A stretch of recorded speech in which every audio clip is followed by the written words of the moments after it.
strategy for their durability by Dr. V.K. Rana, expert in bridges. First, I'd like to give a little bit of introduction about Mr. Philip Jordanji. He's a consultant to World Bank and IRC, reviewing IRC road safety codes of practice, working also with Assam PWD on a review of road safety here, a specialist in road safety audit, worked in 30 countries including India, in states like Karnataka, Rajasthan, Gujarat and Mizoram.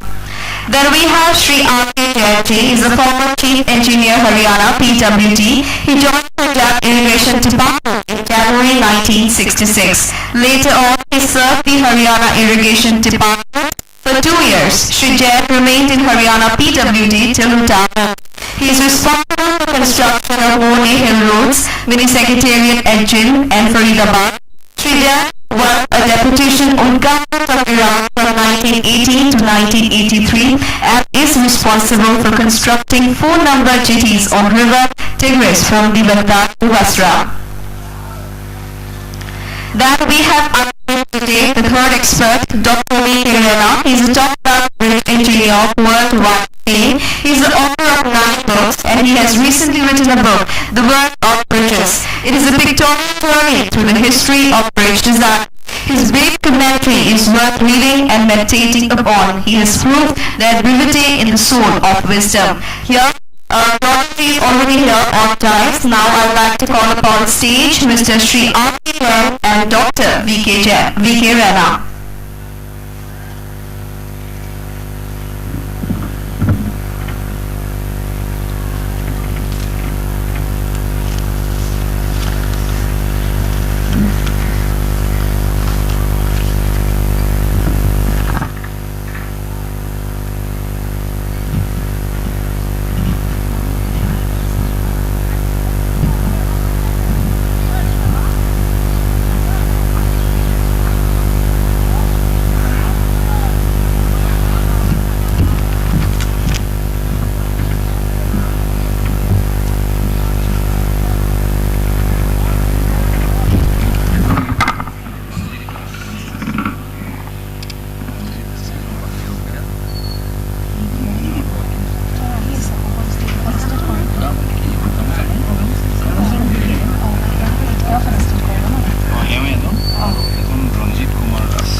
Then here I would like to call upon stage Syed Muhammad Bakir, Chief Engineer PWD, to felicitate Mr. Jordan.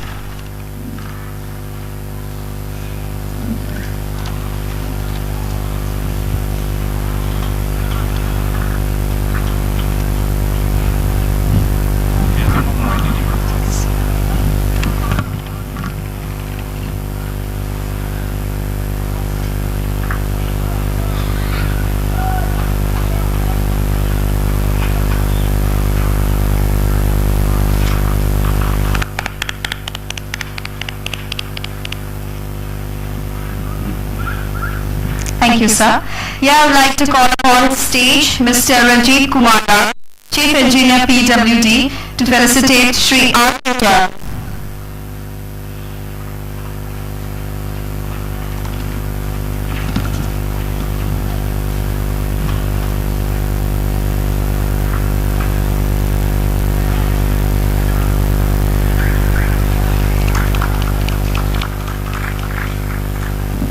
Thank you so much, sir. And last but not the least, I would like to call upon stage Ranjit Kumar Goswami, SC, NHPWD, to give over the bouquet to Mr. V.K. Rana.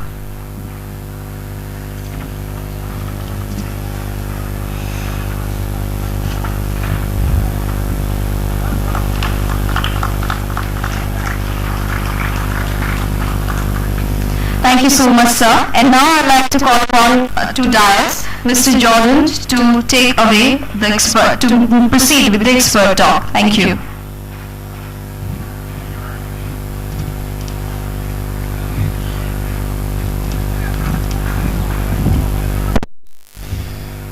Good afternoon, ladies and gentlemen. It's a pleasure being with you today in Guwahati to speak about road safety management. And today's presentation will be part presentation but part workshop. I'd like to thank the World Bank and the IRC for the opportunity to be with you. And as has just been explained, I'm an Australian engineer. I've worked in 30 or so countries and I've been to India many, many times. I find it one of the most fascinating countries on the face of the earth. It's, I think, my 15th visit to your country. And today I've been asked to talk to you about road safety management as it could apply in your big country of India. I want to outline the important role that you as engineers have to play in road safety. I want to encourage the expansion of the road safety engineering profession across India. And today I would like to briefly touch on some road safety initiatives that are definitely needed in each and every state of India. Things like road safety audit. And that's mainly what I will speak on because we have got very limited time today, and I will apologise now if I have to rush some of the slides. But the IRC and the World Bank are to be congratulated on their initiatives in road safety audit, and my task is to help to implement and to move along those initiatives. There are things called black spot investigations which are desperately needed in each and every state. Roadside hazard management is still very much in its infancy in India, and of course road safety at construction zones is a very big safety problem, and it's one that you can do a lot to improve. And at the end of the session I'd be more than happy to talk with any of you and to answer any questions you might have. Now when it comes to road crashes in your country of India, most of us know the problem. You've heard from many experts about how bad the problem is in India. But how many of you know that engineers, and I'm looking out of the sea of engineers, how many of you know that you are a part of the solution? And today I'm wanting to influence you and to encourage you and to explain why you are a part of the solution. The problem is that the world has got a major road safety problem. There are 1.3, possibly more, 1.4 million people die on the roads of the world every year. 40 or 50 million people are injured every year. We are already a quarter of the way into the decade of action. Some of you have heard about the United Nations Decade of Action in Road Safety. We are a quarter of the way there. And yet I'm not convinced there has been much improvement on the roads of many countries. India officially in 2011 lost 145,000 people dead on the roads. The World Health Organization suggests this figure is more like 200,000. It's costing the country approximately 3% of GDP. And if we are strong businessmen, as I know many Indians are, you would recognise that it is a sound investment to invest money in road safety to cut the cost to the community. And I want to keep stressing this point today, that engineers like you working for NHAI, Public Works Department, the concessionaires, consultants, you are a big part of the solution. And road safety can be improved. Let's be clear about that. But what does the future hold in India for road safety? It will get worse. It's almost inevitable that it will get worse. And one has to question just how far we can tolerate it before it does get to the intolerable stage. The goal for a rapidly motorising country like India is to do a U-turn and to stop the increase in deaths and injuries and to turn it downwards and to point it downwards so that India starts to save lives, save injuries, keep people out of hospitals so the hospital beds can be freed up for other essential surgeries and diseases and other problems. And to do that U-turn we need to have a road safety strategy in place. You go through rapid motorisation. You reach a crisis point. I think India is at that crisis point, but maybe it's still to come. You then have a government and you have some champions stand up and make some road safety initiatives. Things like road safety laws, things like better standards, better quality of roads, stronger design standards for the vehicles, more education for children, better trauma care. Then you have effective road safety management taking place in many government departments. And this continues not just for a week each year, not for a month, this continues into the future because it has to become a part of everyday working life for all of the professionals concerned, until finally national targets are satisfied. And if you're wondering whether this is possible, I can say that it is possible because when I was a young learner driver, when I got my licence in the home state of Victoria, I now live in Melbourne in Victoria, I was 18 years of age in 1970. And in 1970, Victoria had its worst ever road safety problem. We lost more than 1,000 people that year. But the government initiated a law which said that drivers and passengers in Victoria must wear seatbelts. Victoria was the first state in the world to introduce such a law. And as you can see on the slide in front of you, after many other laws, legislation, strong enforcement by police, and most importantly, I'd like to stress the red arrow that goes along the bottom of the slide, constantly improving roads across a 40-year period, over 4 decades. Last year, Victoria had its lowest road crash fatality number in something like 90 years, going back to 1920. 242 people died on the roads last year compared to more than 1,000 when I was an 18-year-old, 40-something years ago. Now, I'm rushing, but you might be thinking, he's a foreigner, he doesn't understand India. He comes from a wealthy country where money is no object. I can tell you that money is very tight when it comes to providing public services in Australia. Some of you will think that our traffic and the Western traffic in America and Canada and Europe and Japan is very different to India. Well, it is.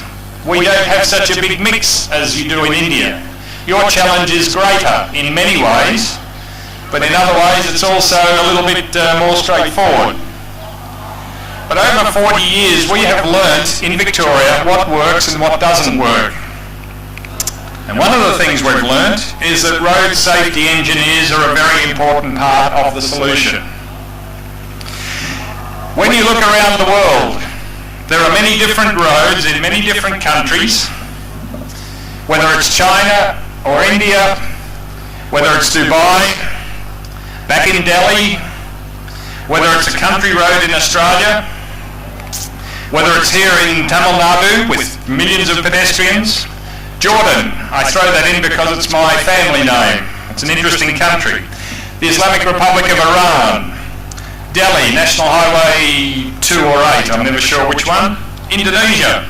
Indonesia and India have much in common when it comes to road safety problems. Does anyone know where this photograph was taken? I cannot hear, but if you said Mizoram, you are correct. Anyone from Mizoram here? No one from Mizoram? It's the road between Aizawl and Woomley. Whenever I show that photograph in Australia, people just gasp. They can't believe a truck is driving on a road like that. And you have different road users, an entire family on one motorcycle in Karnataka just 6 months ago. So we have different countries, different roads, different road users, but in many ways the same problems. As we as engineers work to straighten the roads, flatten the roads, improve the roads, vehicles and drivers go faster. More vehicles run off the roads, and more pedestrians, more cyclists, more motorcyclists get struck by these fast-moving vehicles. Road safety engineering can help by treating black spots, and you've got thousands of them in your country, by undertaking road safety audits, which I will come to in a moment, and by improving roadside hazard management, you as engineers can reduce crashes and you can improve them when they do happen, so you reduce the severity of them. These principles can be applied in any country. India is no exception, but they need experienced, trained, dedicated road safety engineers following a road safety management strategy. So this is where I come into the workshop part. This is where I'll give a little lesson about road safety engineering, if you'll just bear with me. And I'll have to cut it short, I'm sure. Road safety engineering can be defined as the modification of the physical road environment using proven processes and techniques that endeavours to reduce risk, the important four-letter word, risk. Reduce risk for all road users. Road safety engineering remembers all of your customers. And I put that photograph there deliberately to show pedestrians walking on the shoulder of a state highway in Karnataka. And it remembers motorcyclists, because at an early and rapid stage of motorisation there is a tendency for engineers to concentrate on trucks and buses and cars. And they are not where your road safety problem is lying. Your biggest problem are the motorcyclists and the pedestrians and the cyclists. And road safety engineering is not simply putting in speed breakers. We could discuss all day long the pros and cons about speed breakers. But this is not the first thing that engineers should do. It's not putting up a sign to make you feel good, but having no effect, because no one obeys such signs, from my observation. It's not a matter of spending lots of money to build expensive overpasses only to find that pedestrians prefer to cross at grade. So somewhere or other it's a lot more than all of this. It's a thing that's involving making your roads clear and simple for the road users. A state highway in Karnataka where a railway crossing at a very acute angle has absolutely no advanced warning signs at all. So the drivers could be caught by surprise. And if they are caught by surprise at that critical time when a train is coming through, at midnight, you have a very serious fatal crash perhaps. And road safety audit is not just simply putting in white lines, as this photograph from Indonesia shows. It involves thinking about the white lines, because if you look very closely there, that second lane is going to be taken straight into the oncoming traffic. And Indonesia, as I said, has got similar problems to India. My country of Australia has got a population of roughly about the size of Delhi. So we've got 22, 23 million people in a land area that's double the size of India. There are approximately 400 road safety engineers in my country. India, you've got 1.25 billion people. Your land area is half of the size of Australia, and I'm told that you've got less than 100 road safety engineers. The question is, if you do your background, back of the envelope calculations, a bit of simple arithmetic, per capita, India needs 20,000 road safety engineers. Where are you going to get them from? Why don't you have them already? This is a big challenge, and I'm putting these all out there for you to think about, and I'm more than happy to discuss them later on.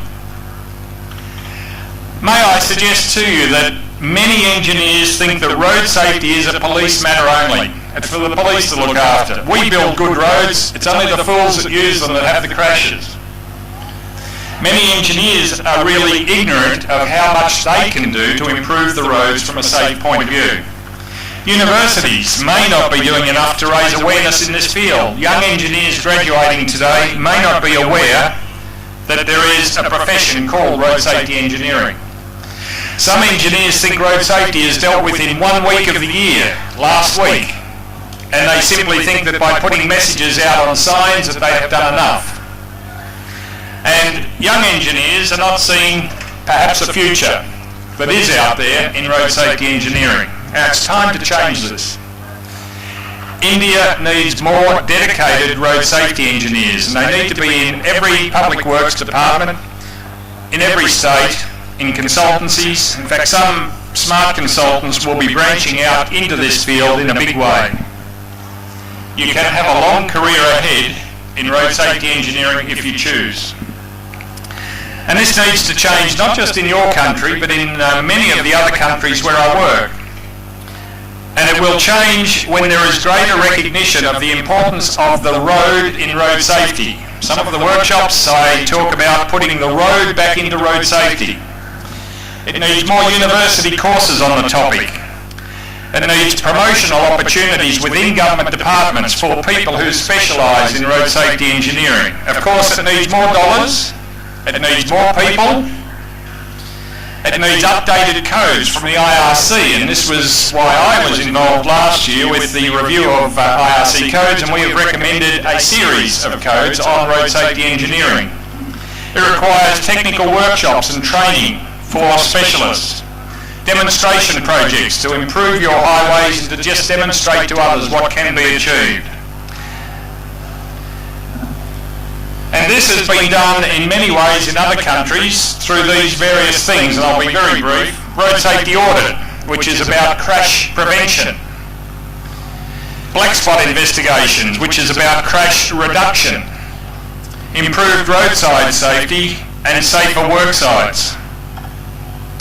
And cutting right to the heart of it all, what can engineers like you do to actually make a difference? The thing I'd like to focus on is road safety audit. How many of you have done or have commissioned anyone to do a road safety audit? Is anyone brave enough to put up their hand? I see 2 down the front, 3, 4, that's good. 5, 6, that's a higher number than I expected, that's good news.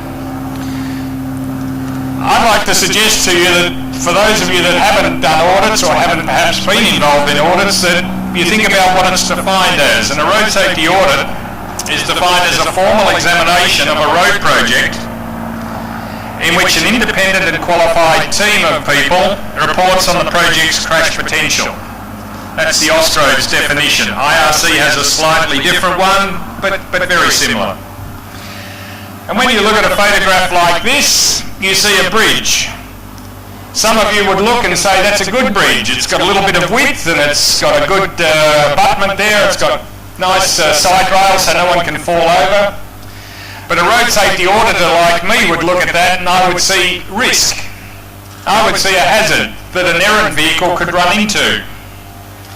And if I was doing an audit of a project like that, I might just happen to recommend barrier to be installed to the railing so that people cannot crash into the bridge abutment.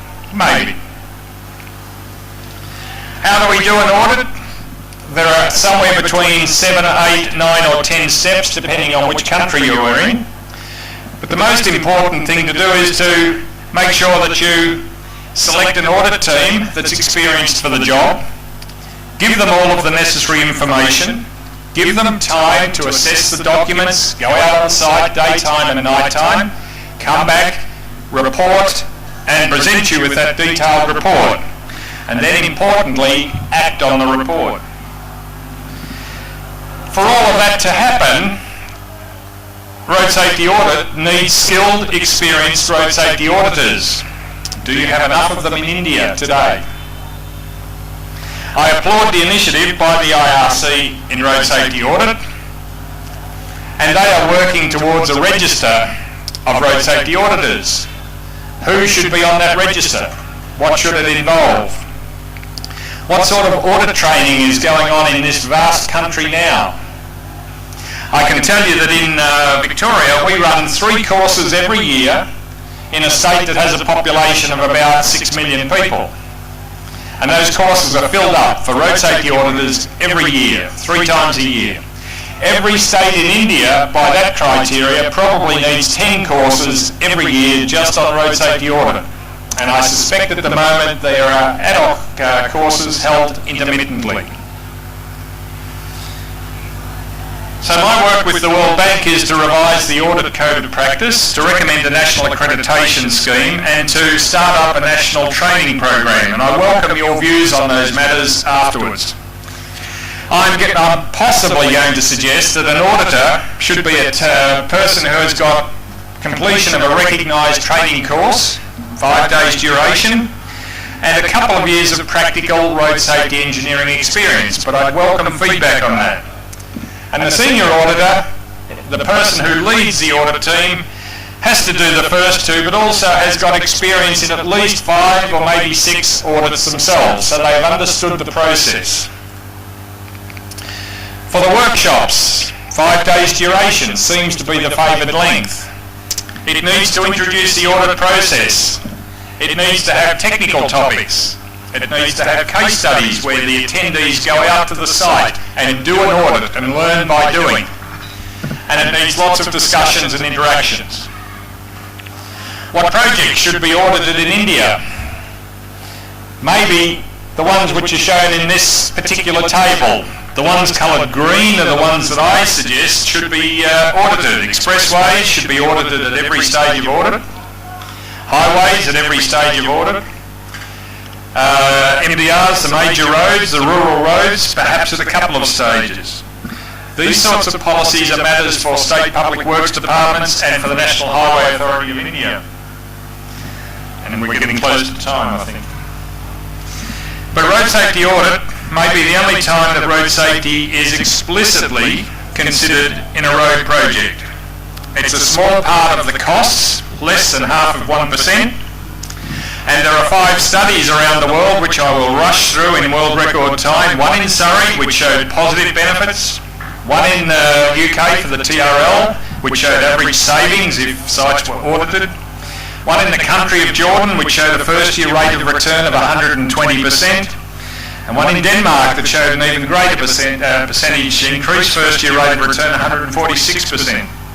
And very positive benefit cost ratios through an Austrode study that I commissioned some years ago. Now, a road crash in your country, what does it cost? Does anyone know the figures?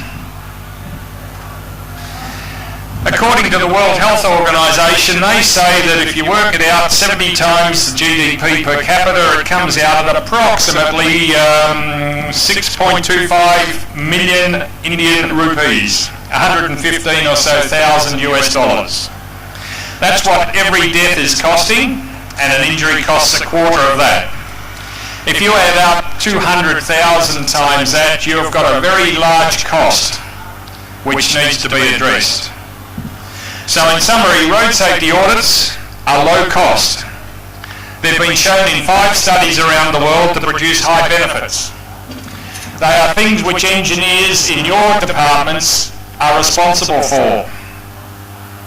And they will benefit road safety in this country for a number of reasons. They are transparent. They are open for all to see and to ask questions about. Road safety audits demonstrate professional responsibility in road safety engineering. They are low cost, high benefit. Bureaucrats like them, the politicians like them. There are growing concerns about road safety in India today. The problems will get worse before they get better, I'm afraid to say, and we need to act. And with the rapid pace of infrastructure development going on in India and the national highways and state highway system, it's important to get it right the first time. No one wants to build a black spot, and yet they are being built on your roads today. I will draw my presentation to a close because I think we've almost run out of time for me. I've got a lot more to say, and I welcome the opportunity to answer any questions at the end of today. Thank you very much.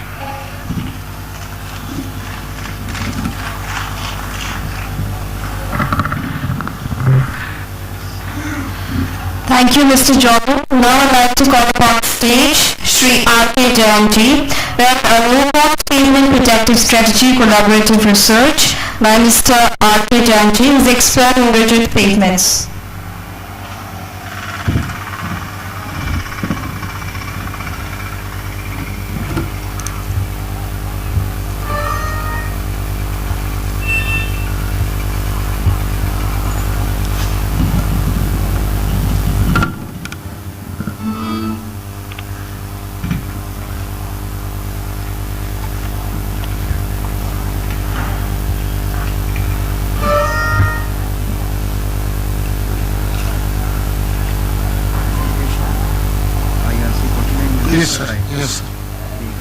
इसमें आखिरी है।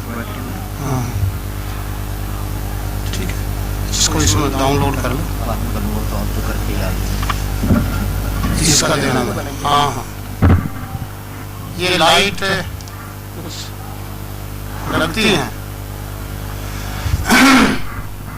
Good evening gracious ladies and gentlemen. It's a very small presentation, 10 minutes. It's a sort of new initiative, not the first, maybe second or third.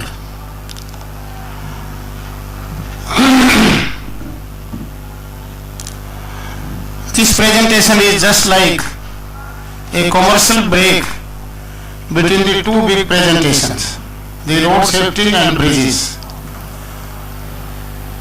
IRC, at the instance of Secretary General Shri Prasad, entrusted me with a job that we should do some pilot project how to arrest the reveling.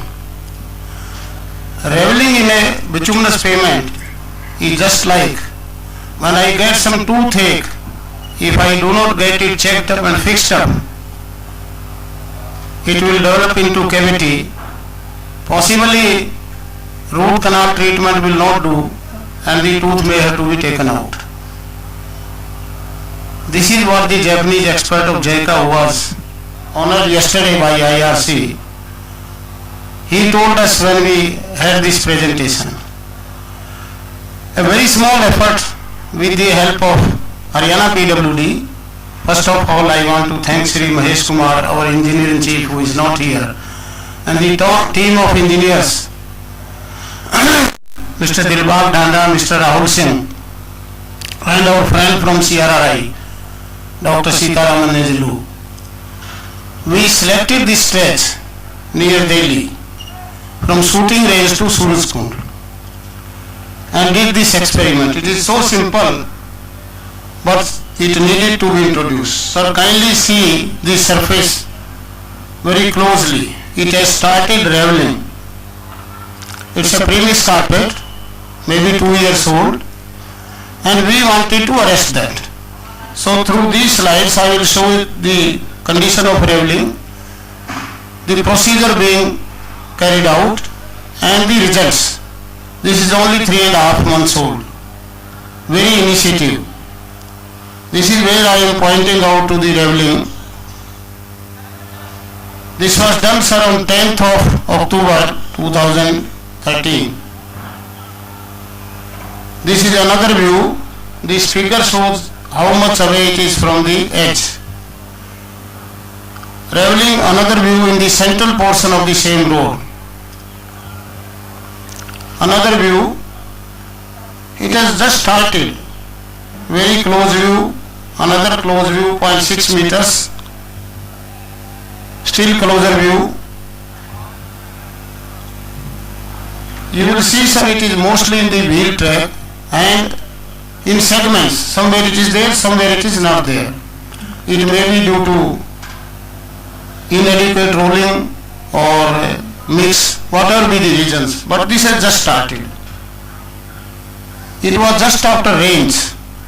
That is why you find such like photographs. Another view. This is just on the verge of collapse.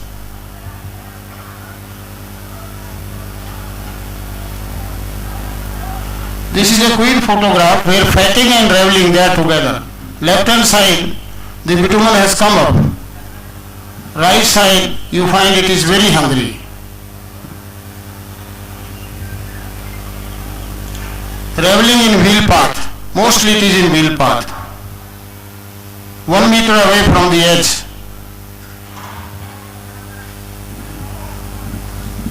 Another view. You find this, my diary lying there, just to spot.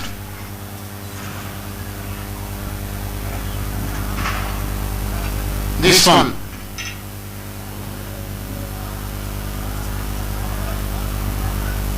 Now this type of situation is not only on Haryana roads. It is throughout the country on bituminous roads. Before a patch develops and it turns into pothole and then bigger patches, leveling is the first thing. It may be due to any reason, we are not going into this. We did a small treatment, sir.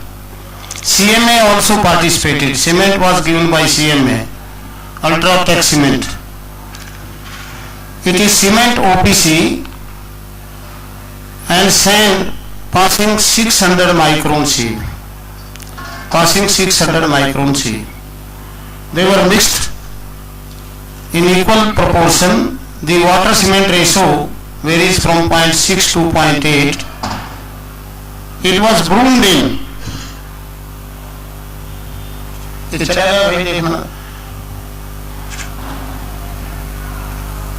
It was broomed in this side and that side.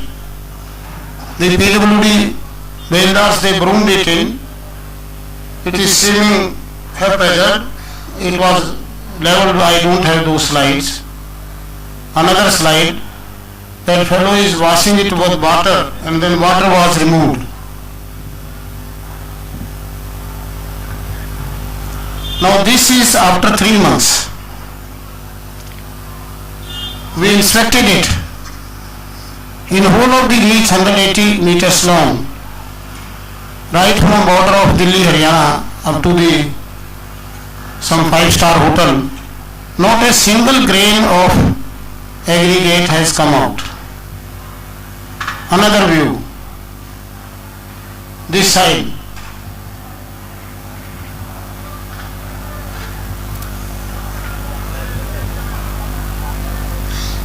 This we did on the shoulder also. Before coming, we took some photographs as old as on 5 days ago. Same situation, no further deterioration. Here something seems to have gone wrong. We did some cost analysis, but since it was in premature stage, I have held that back. The cost comes to some 8 to 10 rupees per square meter. And if we are able to postpone the periodical maintenance by an year or so, it will save more than a lakh of rupees. I am not ready with the rate analysis. I purposely withheld because it was a limited study. Encouraged by the seeming success of it, Haryana PWD has offered, especially near Delhi in Faridabad division, more stretches. They want to do some more roads. The roads have been selected after the session with Secretary General, myself, CRI team, CMA. We will go, and this is a pilot project, sir. Perhaps next year we will come with more authentic things. So this was just to introduce that something in this regard is being done. Around 2 hours ago, I was talking to Dr. B.B. Pandey, a great friend of mine. He is here only. He said, Mr. Jain, it is very successful. You have single size aggregate, 13.2 or 11.5. Mix 33% bitumen. Leave it, let it be cooled up to room ambient temperature. After a day or so, you prepare a mix, cement, sand and fly ash, and make a paste-like thing and broom it. It will stay for years. Well, that he has done some experiments. We will also emulate the same. The study has started. I just wanted to introduce to my brother engineers that something in this direction at the instance of Secretary General has started, and perhaps we will come with something more positive, more informative in the next sessions. Thank you very much.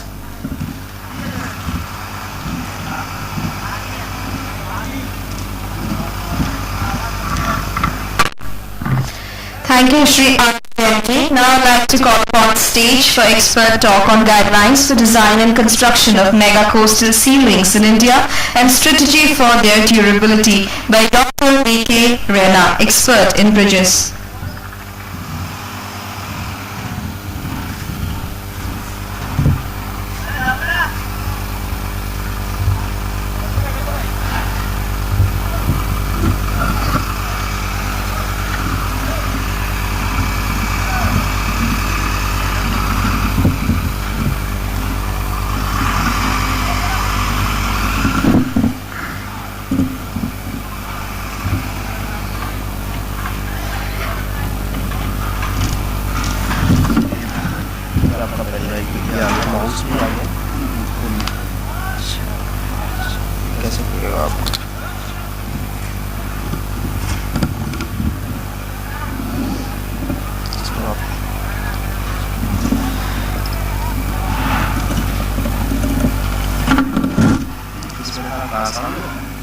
IRC Paper.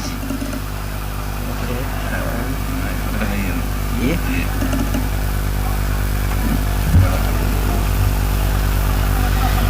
ठीक है, ये अब आपका mouse किया ready. Can we get the slide off, please? Thank you.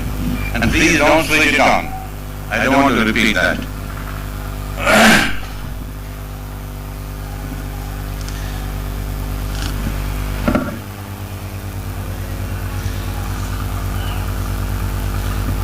A very good evening to you all. Can you hear me there at the end? Very good evening to you all, ladies and gentlemen. I'm Raina. Based on my over 11 years work on two of the world's major sea links. One is a 26 kilometer long bridge connecting Bahrain and Saudi, and the other is a 40 kilometer long bridging between Bahrain and Qatar, which is yet to come up, of course, in full-fledged bloom.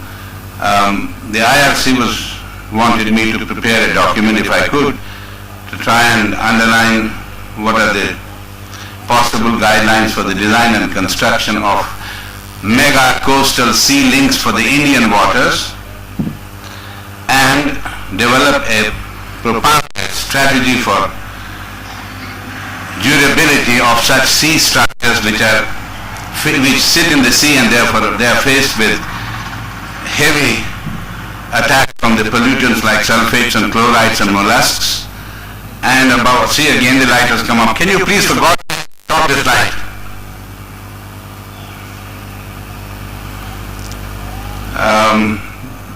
And then high humidity, high temperature, and these pollutants. So I tried my best. I have produced a document which in summary is about 59 pages. I have handed it over to the IRC. It may soon see the day of light as a special publication, I was told.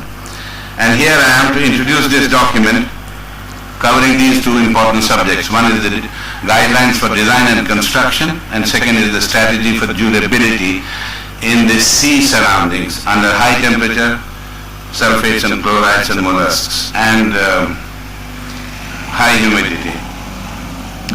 Now very quickly I must give you the background, and I'm not going to talk here about the two ceilings that I worked on, but based on that, whatever I might have to say in order to produce the background, which will soon then fit what I have to say in terms of guidelines. These two sea-linked bridge projects jointly cost about 42,000 crores of rupees. That's about 7,000 million US dollars. And I really don't know how I can condense a project or two projects of this magnitude into an hour, hour and a half. I'll still try and make it as little boring as I physically can, but you'll have to bear with me. First I'll go to the design and construction guidelines, and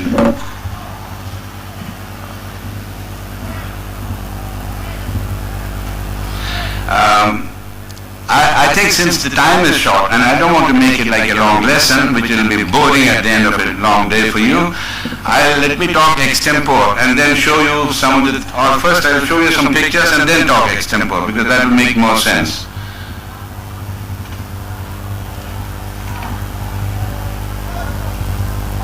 I have a lot to, obviously, to talk about, but we don't have time for that. Even 2 hours is not enough. Now this is just to give you just a quickie about how a part of this 40 kilometer long thing would look. I'll also try and show you, if you have time, some of the longest bridges in the world. 110 kilometers long, 118 kilometers long, 180 kilometers long. Only you have to have time. I have it all. I have the inclination if you have the time, as they say. Then these are how we developed the various portions of the sea link. the guidelines will follow. But first I want to whet your appetite, if I may. Then at one stage we were doing only a 4-lane thing, four road lanes thing, and this will also be a guideline. It depends whether if this major structure is all within one country, it's all very well. But if it's surrounded by interests of more than one, and some are against it and some are for it, that again becomes yet another guideline as to what not to do. And in this case, for instance, we spent a lot of time, almost 3 years, doing the one with the 4 lanes of road. And then just because some people were not keen, US was very keen, Saudi was not keen, Dubai was not keen, Abu Dhabi was keen, Bahrain was keen, Qatar was not keen.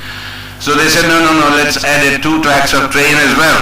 So the whole thing was thrown back to the dustbin and we had to restart the exercise. That took another 2.5 years.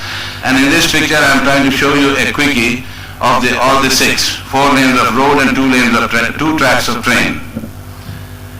First the picture so that you will get to know roughly what the background is, and from there I will not go into these, but I will go into the general guidelines that will apply for this country. This is how it would look. This is how it would look. Now if I may further, this is how depending on where the project is, if there are toll collections and passport restrictions, etc., and if you are in a tropical, warm weather or hot weather areas, then even the toll booths have to be such that you can breathe, not claustrophobic. So this is what we produce some skin stress structures, and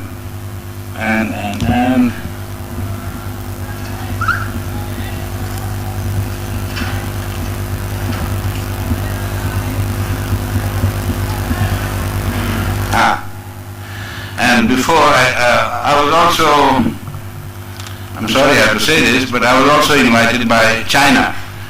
Spent 6 months there. I was asked to do the in-principle approval or otherwise of 3 major ceilings, which we did. And I had the occasion to have a look at some more. So I would like to transfer that occasion to you by having a look at, you might like to have a quick look at some of these so that the guidelines become a little more focused. We talk of one Bombay ceiling which is just a drop in the ocean.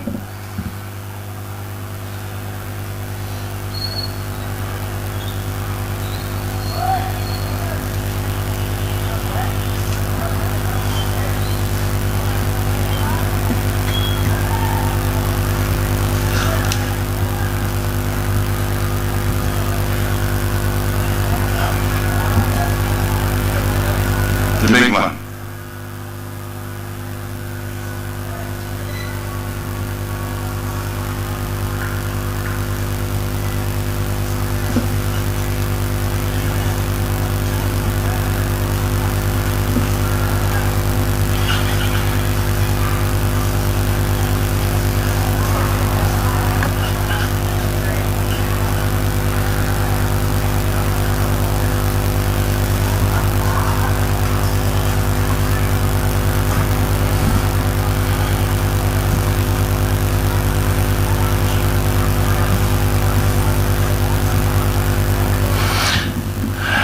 Although it's not topical, but those of you who have been to China will perhaps agree with me that we are just about 200 years behind them.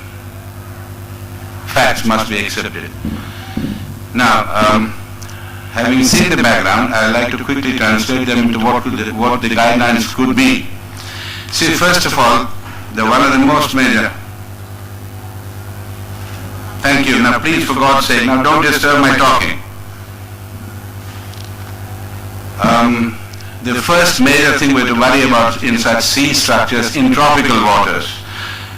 It's all very well in Europe. They can keep talking of use sulfate-resisting cement, and they seem to propagate the same in the Gulf, which is absolutely criminal, because the cracks on account of sulfate attack, they occur only when the ambient temperature of the moisture of the water is 25 degrees centigrade and above. It doesn't happen so in that part of the world. It certainly happens that certainly happens in this part of the world, tropical part. So do not use that. There's a reason for that. That becomes one of the guidelines, but that's a very minor point.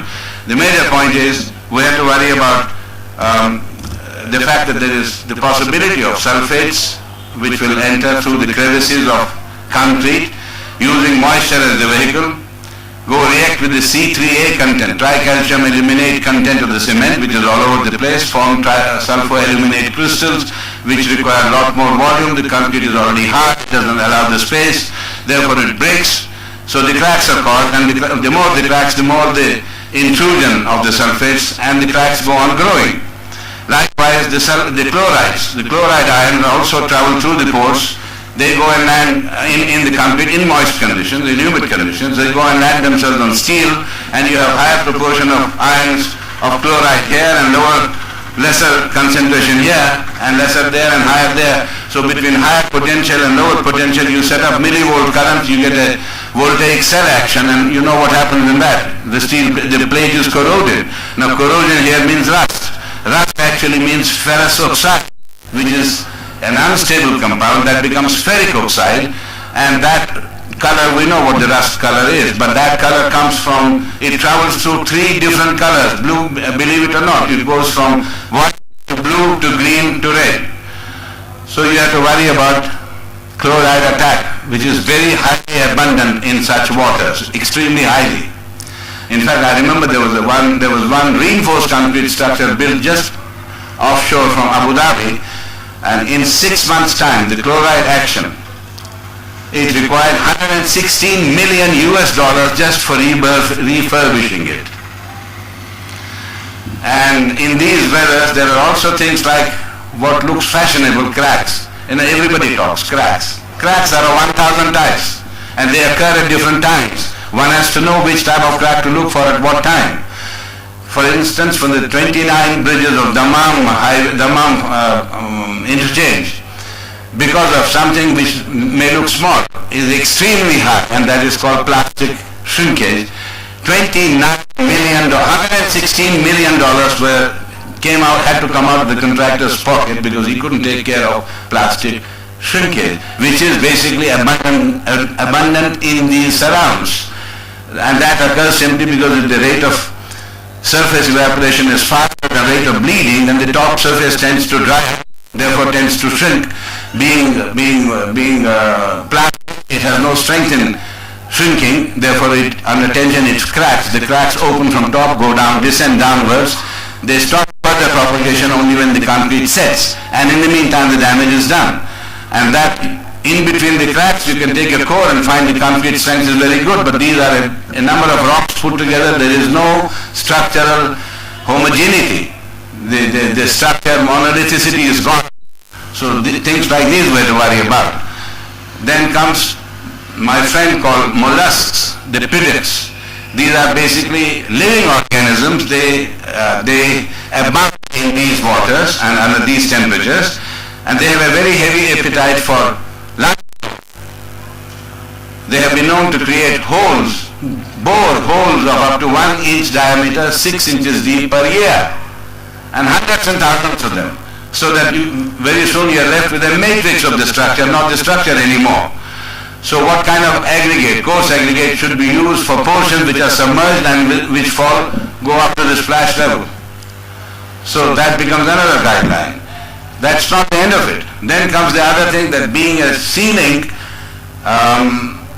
because of deep foundations, many of them, and the turbidity that you create, you disturb the free exchange of salt and water across the ceiling. That affects the living cycle of some of the protected species. For instance, in that part of the world, in the Bay of Saqqa, there is a UN protected species called it's a sea cow or dugong that can live only within that much limitations of salinity. That gets disturbed by the time we do all this, create all this turbidity and create so many foundations and the disturbances, sharing the seabed, everything else, so that the free exchange of salt and water is disturbed, and that disturbs the species, and the UN can stop the project and have you arrested.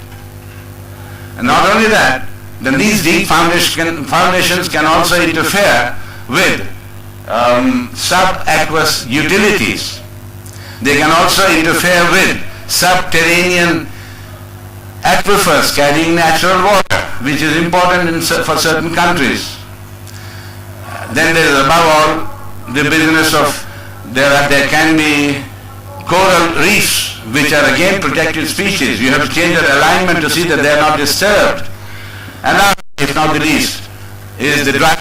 Imagine the driver has to drive through kilometers and kilometers of water, infinite, under star yellow sunlight that abounds in these areas, and that can have a psychological effect on him, and that can create problems with the drivers.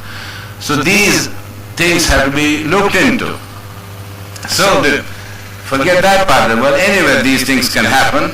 So the first thing after this you have to therefore do is to set up, believe it or not, a seventh order differential equation which has built into it all these imponderables, and try and see that you meet the zero environmental impact through these seven imponderables which are found by this differential equation.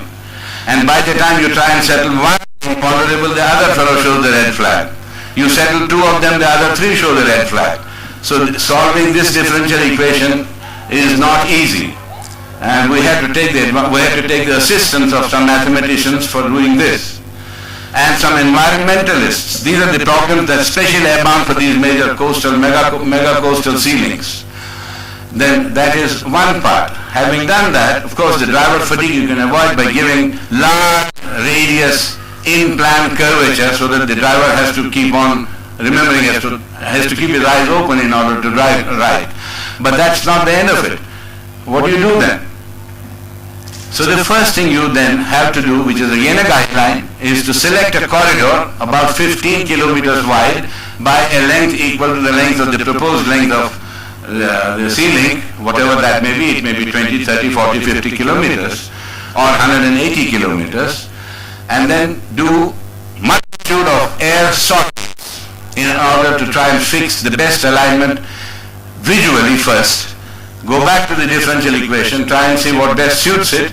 Then the next best thing you go into is, okay, having done that far, gone that far, what do I do now? Do I select structural steel or structural concrete? That becomes yet another imponderable. In fact, two. Concrete has got those two enemies, steel has got this one enemy. So many times there are interests within interests, and in democracies, don't know whose interest rights whose, and there can be very, very strong lobbies for steel and very, very equally strong lobbies for structural concrete.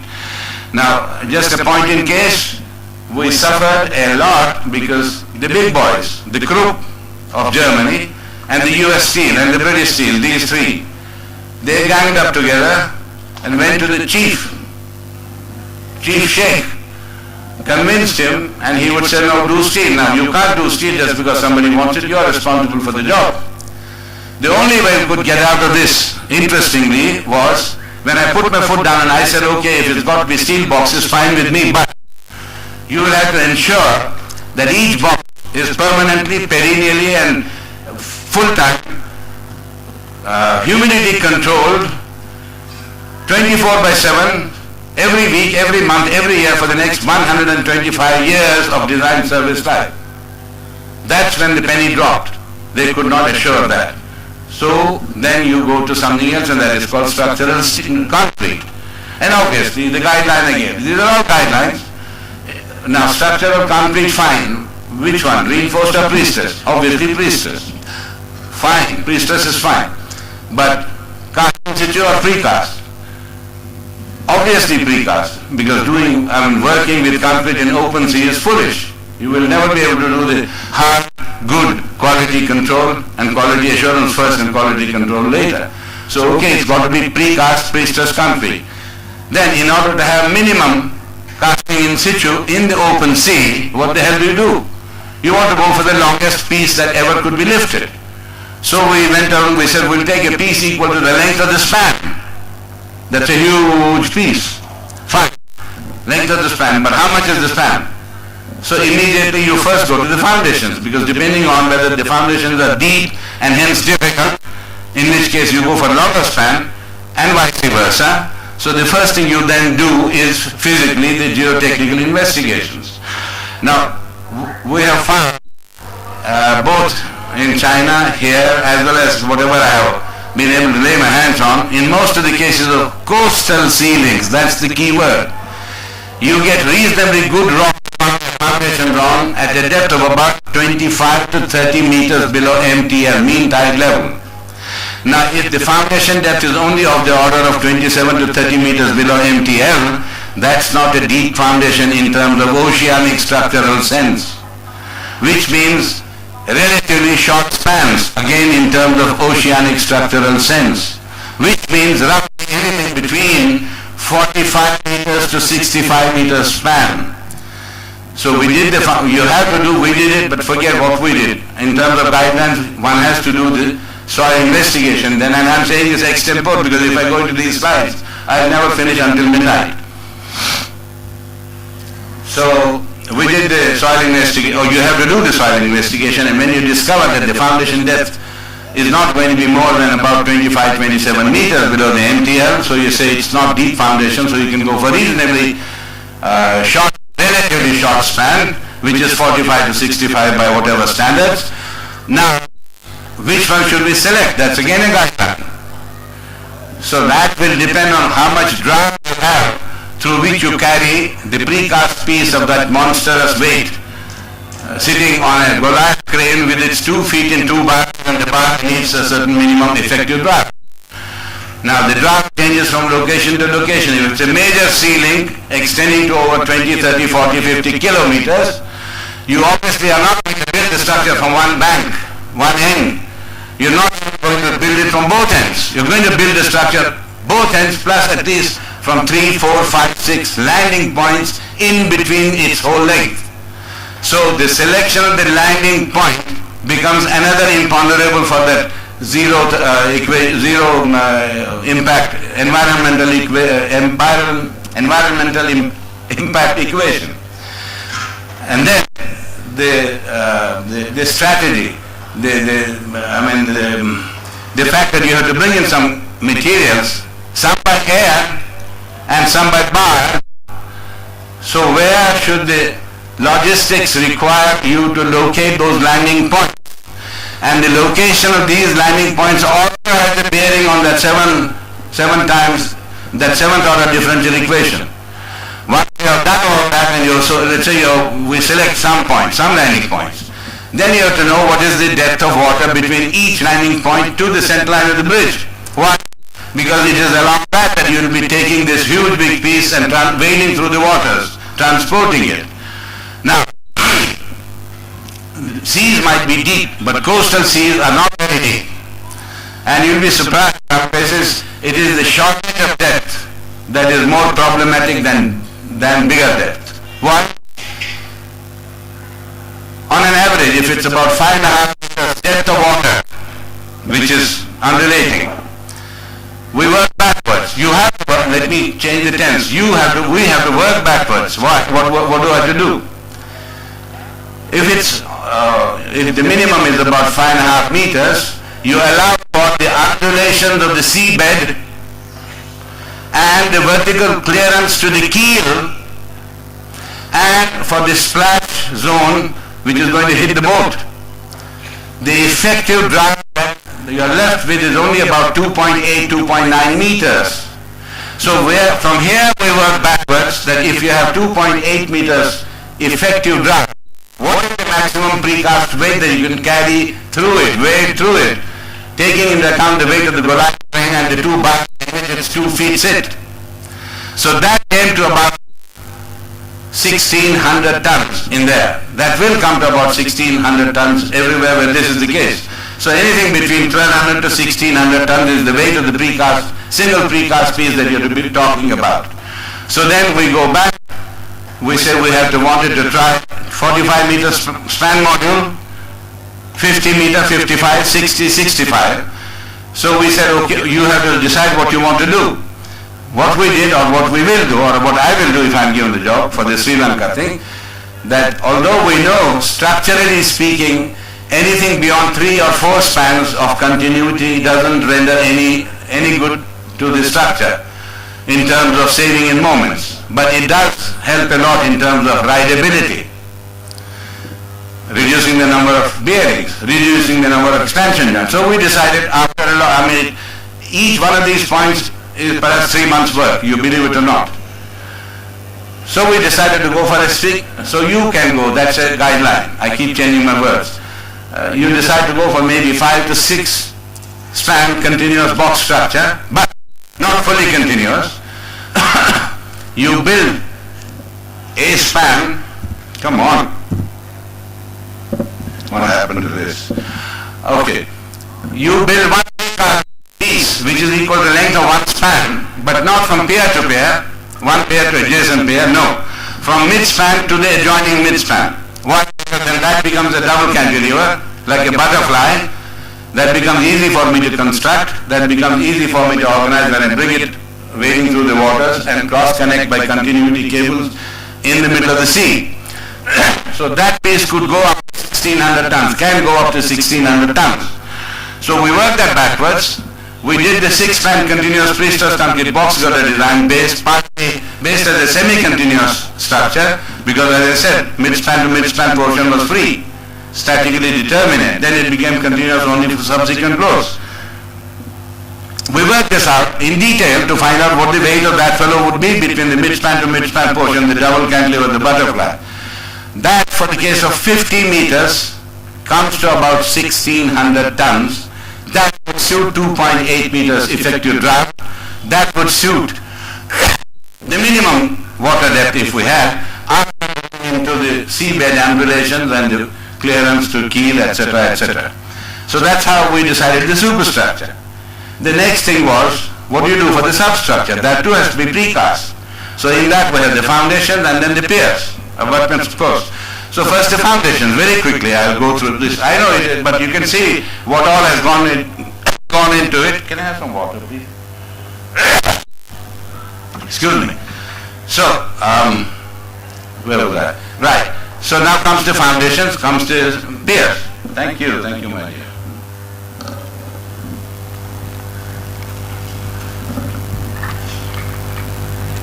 Now, as I was saying this morning, the choice as far as foundations are concerned, obviously, an open foundation, a well-formed caisson foundation, or driven precast piles, or driven cast in situ piles, or bored cast in situ piles, the usual stuff. Boring, you can't go for more than about 1.5 meter diameter easily, equipment, or hot plaster piles, which have been done at the Gateway of India in Bombay, 2.5 meter diameter. So that gave us an idea, or that should give us an idea when we talk of a mega ceiling here. So after trying various alternatives, you find that it is silly to think of open foundation or caisson or any of these piles. You have to per se go to something called driven piles. Drill piles, not driven piles. Drill. You drill a hole and place a precast piece in that. So then, we don't want to have too many of these drilled holes. So you have to scout around, we have to scout around. We did scout around when we talked of that, and we finally found, or you will finally find, there is a piece of equipment, very expensive, it's about $22 million. But the beauty is that can chew through hard rock, 1.5 meters deep, 5 meters diameter per hour. In 1 hour it can chew through hard rock, 5 meters diameter, 1.5 meter deep. That's what we selected, that's what we will select, that's one of my guidelines. If you select that, we're able to do 4.5 foundations per week. Well, cutting edge itself would take you perhaps 3 weeks to lay. Here we are able to do 4.5 foundations of this mega structure per week, because time makes sense. And remember, for such major structures, the cost figures are on the New York Stock Exchange from day one, and any fluctuation in the international market currency affects the bridge, this structure. This is something I spent 11 years doing it, and when I produce these guidelines, I don't want to go into that. Some people give the usual old frozen mindset comments. Silly. This is something they have to go through this experience in order to qualify to comment. So then, we located this equipment and we found, and we did that in the case of Bahrain, Saudi, 4.5 foundations per week we did finish. Then what do we do that? Okay, there's a certain system, you make the hole and you do the soil investigation at each foundation in detail to know the exact length. Now you have to do the drill the pipe, which is basically a precast, pre-stressed concrete hollow pipe, hollow tube. Now, the length of that will vary from foundation to foundation. So what we have to do is, and I've given the pictures of that, you build modules, 6 meter piece, 3 meter piece, 2 meter piece, 1 meter piece, half meter piece and 0.3 meter piece. Have them all done with the holes already ready in them, and each time you want to go and do a drilled pipe, you decide the exact length, erect these pieces on an assembly line horizontally, thread the cables through, pre-stress it, vertically lift it, take it to the shore, take it to the Goliath crane, bring it to the point, lower it into the drill hole, and fill up the annular space by high pressure ground. And in the same family is the shape of the pier, which too is precast, pre-stressed concrete tubular, but the shape has to be different because some people like circular, some people don't. The choice is that of the craft. But here what we did was ultimately, after a lot of tussle, it looks like it's an ellipse at top, ellipse at bottom. The two ellipses are orthogonal to each other. Divide the top ellipse into say 1,000 points, equidistant, and divide the bottom ellipse into same 1,000 number points, equidistant, join the corresponding lines, so you get a very cocoid shape. And that too then you cut by an inclined plane at an angle theta to the vertical from upstream and downstream side, and rotate it, throwing arc lines on it, and keep changing theta by every 5 degrees till you discover the right shape of the pier. This is done. So basically, these are the guidelines as far as design and construction are concerned. The whole thing is given in this 59-page document. If you wish, I can go through some of the slides if you so wish. Because the next thing I have to do is, for the same structure, what is the strategy for durability? It is not just the usual kind of nonsense that we sometimes go through. This is hard-wrenching. You are at the mercy of chlorides and sulfates, and in this humidity and temperature, you don't know what can catch you. So there's a lot written on that too, but ultimately I got the guidelines for that, the strategy guidelines for durability for such structures also laid out here. Now I did show you some pictures. I can if you wish, I can show you for the design and construction what they cost, not cost in terms of absolute dollars, because that changes with latitude, longitude, time and everything else, but what the percentages are, if you wish to. And also some of the pictures, these are the key guidelines I can show you, yes. Something about how you so the key guidelines, let me not even go here. The key guidelines are therefore, what do you do against sulfates, what do you do against chlorides, what do you do against mollusks, what do you do against the driver fatigue, what do you do against possibility of turbidity changing the free exchange of water and salt through it, that might affect this protected species, what do you do against protecting coral and other whatever that are peeping out of the water or even below the seawater level, only that much. What do you do against the possibility of hitting the subaqueous utilities, the subterranean aquifers? So each one becomes a guideline, and in order to make sure that you do this in a systematic, orderly, mathematical way, you set up what kind of equation for having zero impact, zero environmental impact, and then change this x1, x2, x3, x4, x5, x7, 6 and see how you interplay. And this, see, it's a good game. You get paid very well, but you can raise your blood pressure too much. It is not an ordinary game. So obviously, and then you have to decide about whether to go for short spans, long spans, precast, cast in situ, structural steel, structural concrete, pre-stressed concrete, reinforced concrete. If it's relatively short spans, why is that the case? Hence, foundations are relatively shallow. And what are those foundations like? What would you like to do there? What is the best method of construction for that? So the guideline for construction, guideline for after the design, then for the superstructure, then for the piers, abutments, the superstructure. All is covered here. And this can go on, and I do not wish to take you. What is the time like? How much more time do I have?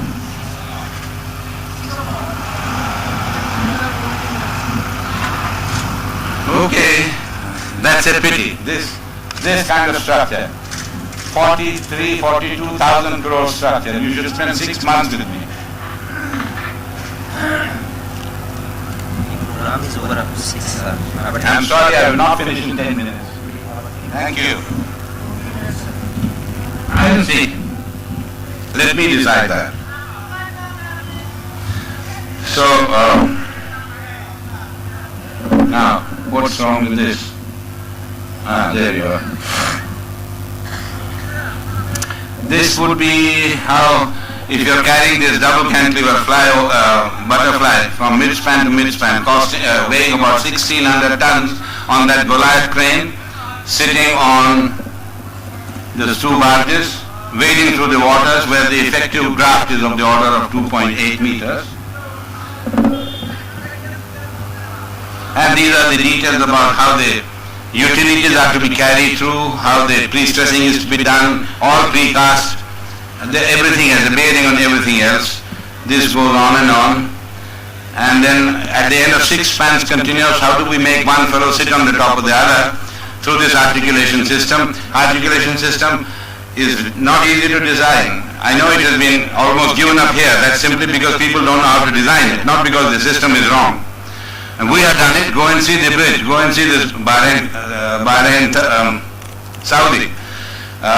We spent $8 million only on doing this, and it is in a state of 3-dimensional stress. You have to necessarily pre-stress in one direction in advance by the McAuliffe bars, and then you control the tension so you don't have because it is a highly tensed zone. You can design it in reinforced concrete, you can still stay happy if you're not in that kind of environment. It's okay perhaps in Delhi, not in Bombay, Calcutta, Madras, because of the humidity. Because what happens is that there's a lot of tension. Even if you've designed the steel, for the tensile strain to be transferred from steel to concrete, the concrete has to crack to blazes. So the width of the crack is so high that you can't afford that in that environment. Hence, necessarily you must pre-stress in one direction first, the principal direction. Anyway, we go on and on. So I was showing you this. So this goes on, and then this is regarding the methods of construction. I would like to show you this in detail, but you're telling me 6 o'clock you have to go. Fine, I'll go now if you like. This is the system of that, using that equipment, $22 million thing, and how they, these are the pile pieces, the precast pieces that, oh come on, those precast pieces, 6 meters, 3 meters, 2 meters, 1 meter, 0.3 meter, 0.2 meter pieces, depending on the length of the pile. You bring up these fellows, put them on the assembly line, epoxy, place them together, thread the cable, stress up and away, out it goes. And this goes on, and there's a lot. I have to rush through it because I'm given 10 minutes, 19 minutes more.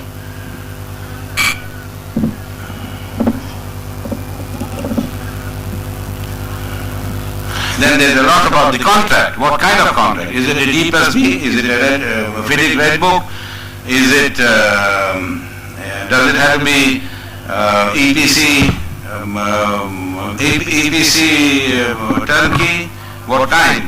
How many interfaces, how many packages, contracting, what are the contract conditions, what are the penalties, what is the effect of that fluctuation on the New York Stock Exchange, on the cost share, penalties per week, every week, odd bonuses per week, it's a lifetime project.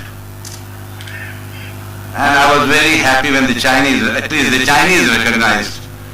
Whereas some people are still thinking, why this, why not that? No, we haven't seen this, no, this. For fear of sounding loud, I will not open my mouth, but privately I abuse the fellows who have been talking like that, because they don't know what they are talking about. They should retire from engineering before opening their mouths. And then what are the risks and external influences on projects of this magnitude? And allocation of risks, who takes which risk? Currency fluctuation.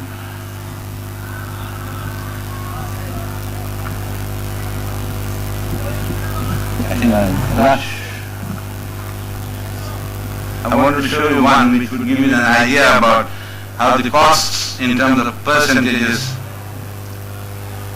Yes.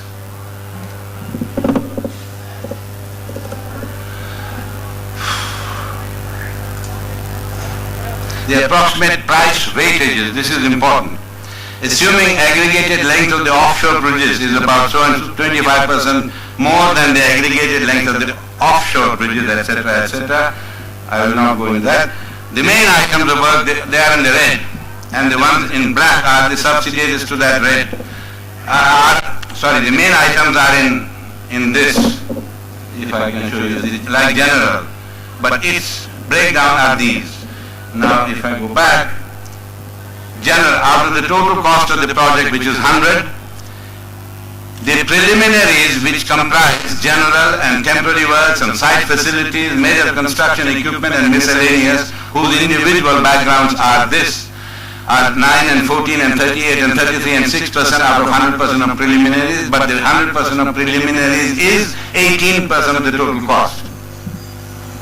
Likewise, dredging, embankment and excavations, that comprises of 71% for this, 19% for this, 10% for this, total 100%, that 100% is 16% of the total cost.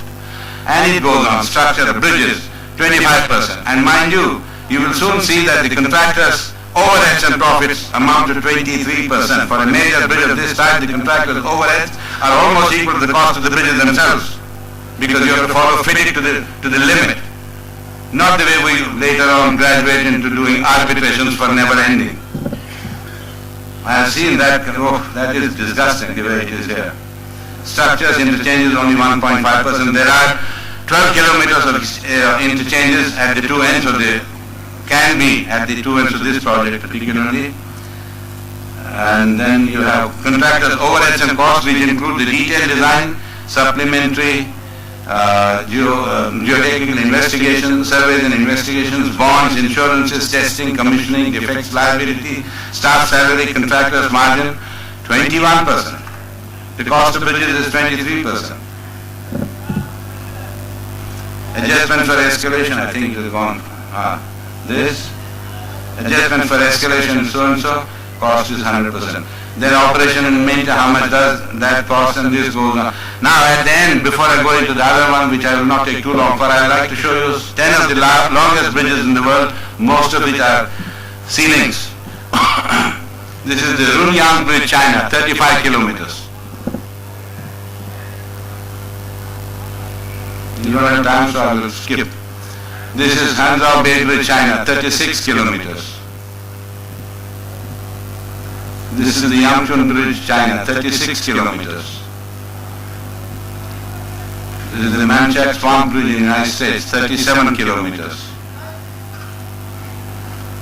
This is the Lake Pontchartrain Causeway. I worked on this, United States, 38 kilometers, 38 and a half kilometers.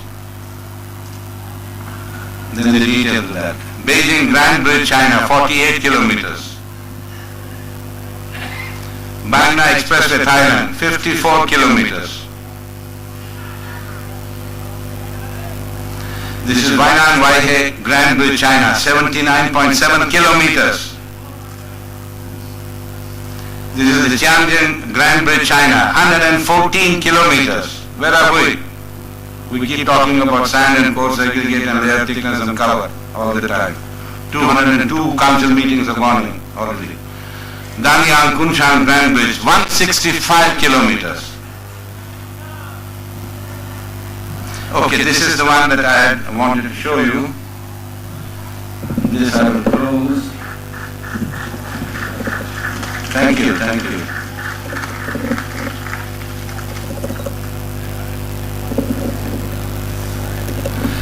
Now, this is the one about the conceptual strategy for this is theory. This looks a little bit of chemistry. I'm not going to give you that.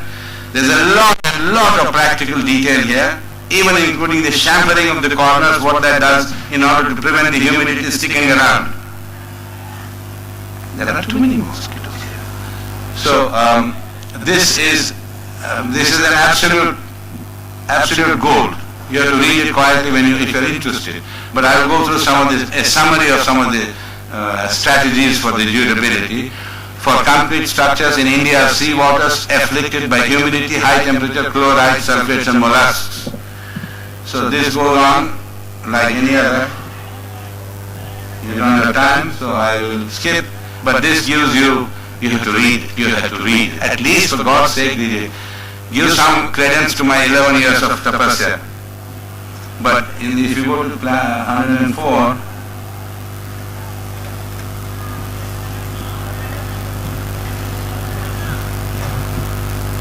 the strategy for durability is therefore summarized, and this summary is almost 150 slides. No, this is 53 slides. No, 150 is the total. I will not go through all of them, but just a name.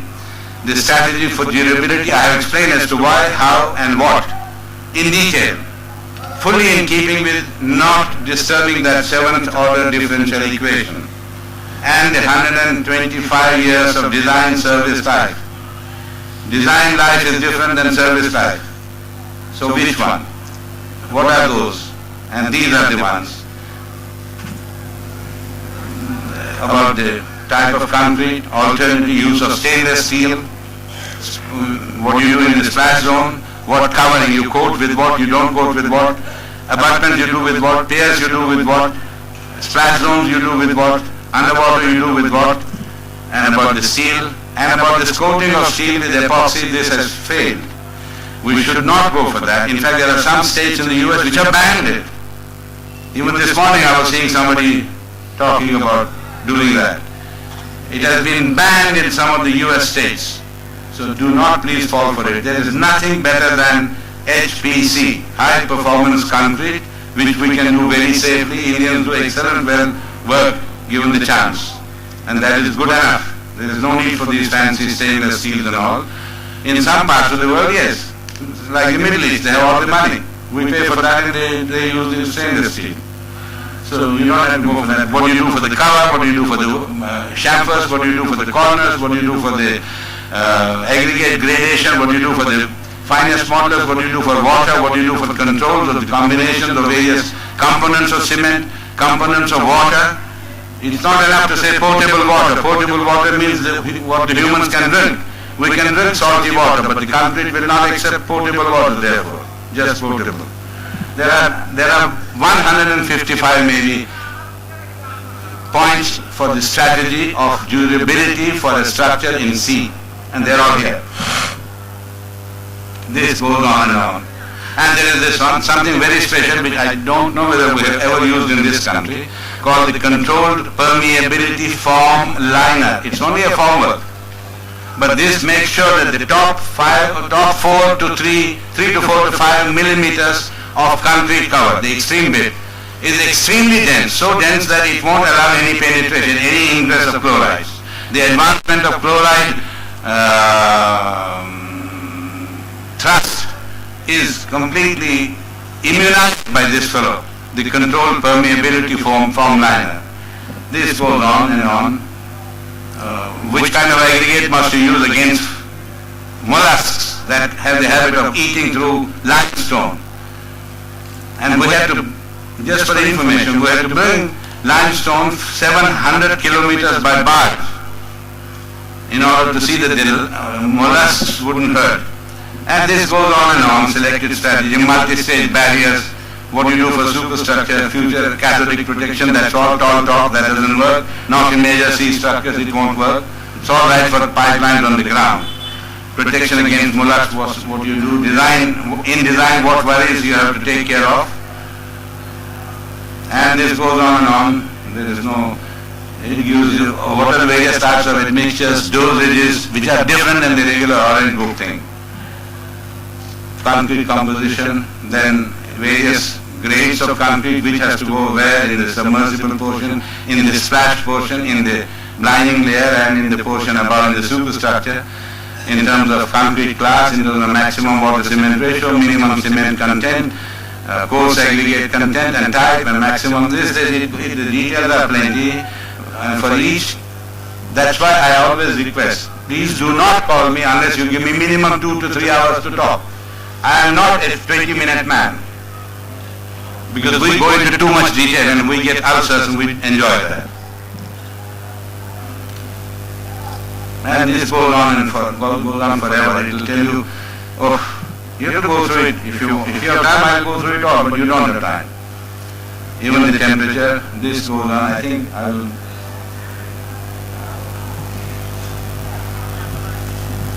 Even planning for the access and inspection platforms at the time of design, what you have to worry about. Inspection guarantee, permanent, that safety reasons. Then there are some references, and that is the end of it. Thank you. Thank you, sir. Thank you.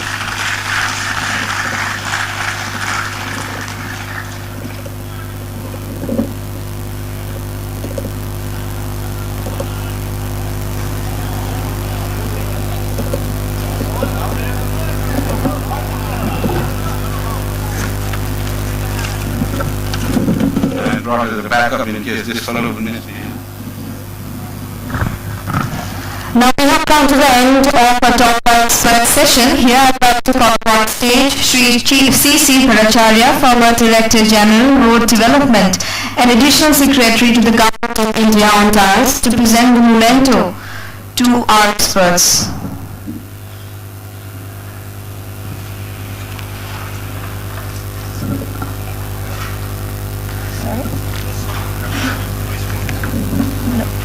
Okay, any questions that you want to ask to our experts?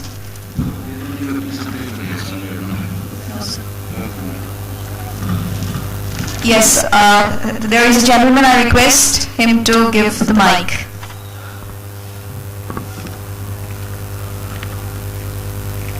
So we will start the question proceedings, but once we give him away the mementos. Just a second, sir. Okay, please. Well, I request Mr. Bhattacharya to give away the memento to Mr. Jordan.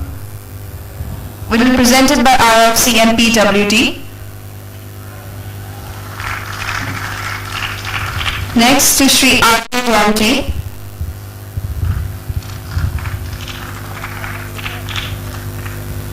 And next to Dr. V.K. Ranaji. Thank you, Bhattacharya ji. Well, sir, you can ask your question. Okay, I'm P.K. Sekdar. I have one question for Mr. Jain and one question for Mr. Philip Jordan. I don't have any question for Dr. Raina because he has shown 180 kilometers bridge. I will be fainting if I drive on those. So I'll ask all my questions in his office. The question to Mr. Jain is, you have done this shooting range to Surajkund Road, a small scale or low cost repair. But my question is, for a bituminous road, why did you adopt a cement sand slurry method of repairing rather than a flexible bituminous repairing strategy? Why it was like this? A very heavy load with very high tire pressure may come to this thin layer of cement slurry and it might be broken and gone. I don't know. I mean, that's my question. We have to see when it breaks. We are continuously monitoring it. Okay, wait. It is just near us, some 20 minutes, 25 minutes drive from IRC office. This technique has been tried in US and there is a 270-page document. Our H9 committee under Sri Bongirwal is working on that. The combination of these two materials goes well. It is a well-established factor. Even in cold mix technology, the cement is used. even in this thing as a filler in BC, it is used. Both of them are compatible. They are not against each other. They love each other, and this is the advantage. And Dr. B.B. Pandey, at the cost of repetition, he has done some experiments in some states. I just told you, sir, it is very preliminary pilot study, joint effort by CRI, by CMA, by IRC, and by Haryana PWD. We will be doing more, and we will get back to you. The basic question is why the two seemingly opposite materials come together. This is the basic. Well, sir, they have already come together. If I get the 270-page book, I will send it to you. I have asked for it. They work together very well. And let me tell you, sir, as SC PWD, Gurgaon, for this pothole repairs, sometimes by taking out the water from the pothole, I used to put cement, concrete in that 1 to 4 simple concrete and lay some bricks around that so that it gets at least 3 days curing. It works well. It doesn't go away. Thank you, sir. Thank you. My question to Mr. Jordan is, I really compliment for the presentation, but the title of the presentation, as I read, was building capacity for road safety. However, you could touch only on building capacity in road safety engineering. The other elements of building road safety capacity is like enforcement capacity, the transport department's licensing capacity. Obviously, you didn't get time. All the time was taken by Dr. Raina. That's right. I came before him though. I can't blame him. The emergency care capacity, the education department's capacity, the other capacities are also required probably. So I just, not a question, just a comment from you. Thank you for the comment. Can I ask how many policemen are in the audience? Hands up if you're a police officer. Hands up if you are here from a transport department that registers vehicles. Hands up if you are a medical practitioner in a trauma centre. Hands up if you are an engineer in a roads authority.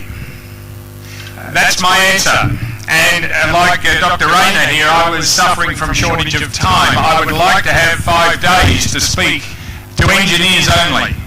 But I want to make the point, engineers are a part of the solution, as just a bigger part as police and doctors and teachers and many others, the media included, politicians and many. But we as engineers cannot wash our hands of the problem and hand it over to the police particularly. We have got a job to do, and that's my plea to you today. Thank you for the comment.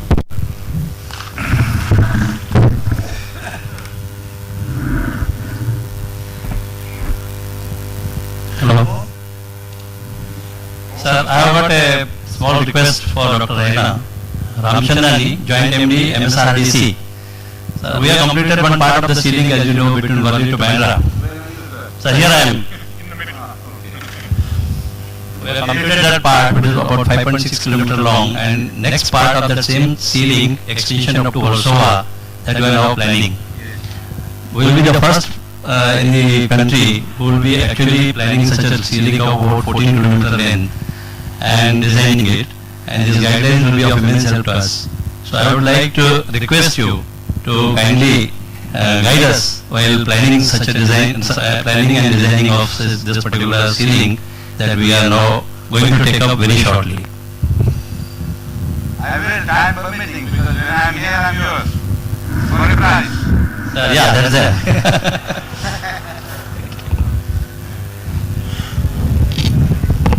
No, I charge very heavily. I give you something, you can test it against whatever. Even for Nepal paid me $1,500 a day. Plus. Huh? No, that's not. I don't want to pay too much on that.